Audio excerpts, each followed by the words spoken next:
भाई class 9th के exemplar में दिए हुए इस क्वेश्चन को देखोगा एक बार। इसमें एक्स और वाई की वैल्यू पूछी है।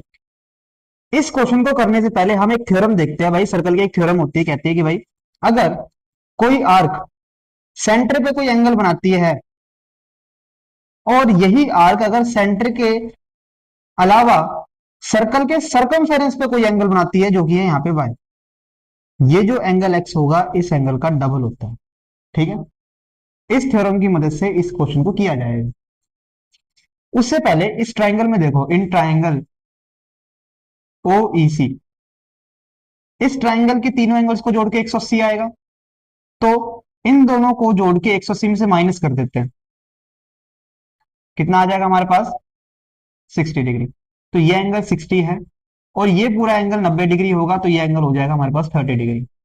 अब थ्योरम की तरफ चलते हैं। ये जो आर्क है सी डी, इसने सेंटर पे एक सर्कल इसने सर्कल के सेंटर पे एक एंगल बनाया है 30 डिग्री, और इसी आर्क ने यहां पे एक एंगल बनाया है जो कि है एंगल वाई। तो जो एंगल वाई होगा इस एंगल का हाफ होगा, 15 डिग्री। ये आ गया हमारे पास एंगल वाई। अब चलते हैं एंगल एक्स की तरफ। इसके लिए इस आर्क को देखो, एडी आर्क को। इस एडी आर्क ने यहां पे 90 डिग्री एंगल बनाया है और इसी आर्क ने यहां पर एक एंगल बनाया है ये वाला। तो ये 90 है तो ये हमारे पास हो जाएगा 45 डिग्री। अब इस ट्राइंगल में देखो, in triangle A B E, ये 90 है तो ये भी 90 होगा 180 में से माइनस करके। और ये हमारे पास कितना निकल के आया था 15 डिग्री, और दोनों को जोड़ के ये पूरा एंगल कितना बनता है हमारे पास 60 डिग्री बनता है।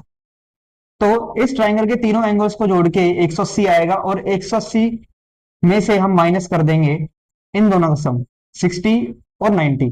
ठीक है, तो 60 और 90 कितना हो गया हमारे पास 150। तो ये एंगल आ गया हमारे पास, एंगल एक्स आ गया 30 डिग्री। ऐसे ही क्वेश्चन होगा।